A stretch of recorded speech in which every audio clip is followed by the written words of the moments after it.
In the Gospel of St. Luke, Christ gives us the parable of the sower who throws the seed into good and bad soil alike.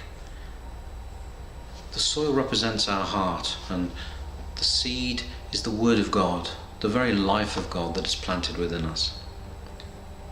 This parable is really setting out for us the conditions for spiritual growth.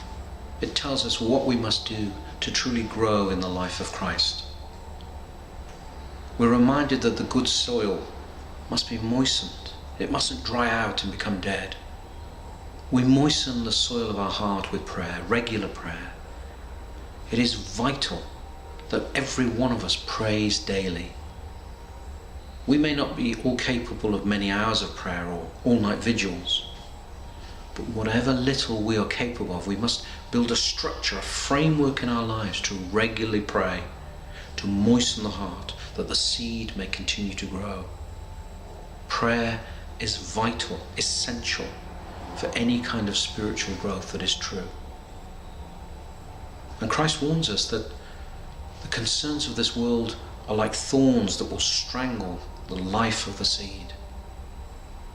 There are many things that aren't necessarily sinful in themselves, many distractions, many entertainments that may draw us.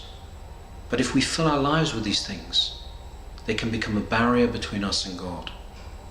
A certain level of withdrawal is necessary if we are to grow spiritually. The world is alien to Christianity. Even the very way the world thinks since the 11th and 12th centuries. The world has elevated rational man and logic above all else, making each of us the judge of truth.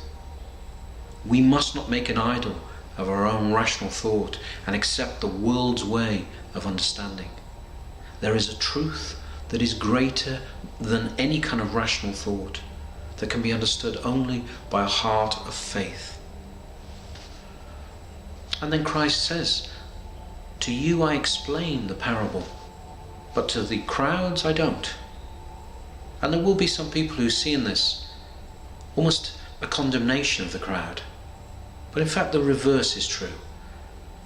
Christ is showing mercy. If he had given the whole crowd the truth as he had given it to the disciples, many of them would have committed the sin of rejecting it consciously, rejecting him consciously. And so he gives them the parable which will remain with them, almost like a dormant seed that will sprout green new life when they are ready, when spring enters their lives. Every one of us must allow the roots of these seeds to go deep into our lives. We must place our orthodoxy, our Christian faith, at the very core of our being, the core, the center of our lives. It should be the very heart of our existence, our relationship with God, our thirst and longing for God.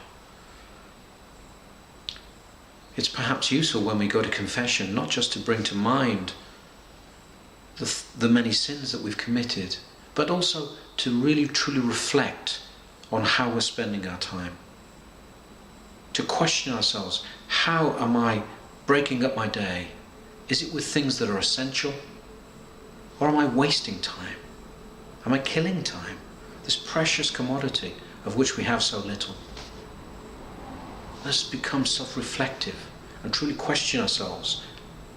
Am I nurturing the seed of life that God has planted within me?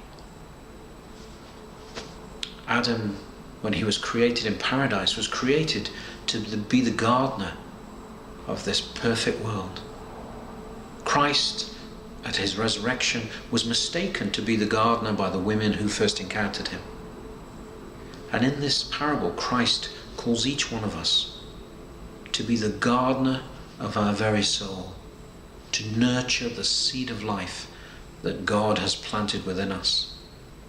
We remember the sower has cast the seed into every kind of soil. We may feel at times our heart is truly dry, that perhaps our spiritual life has withered, that we have been neglectful. But let us always remember and cling on to the hope that God's grace can bring life from seeds even in the worst of soil.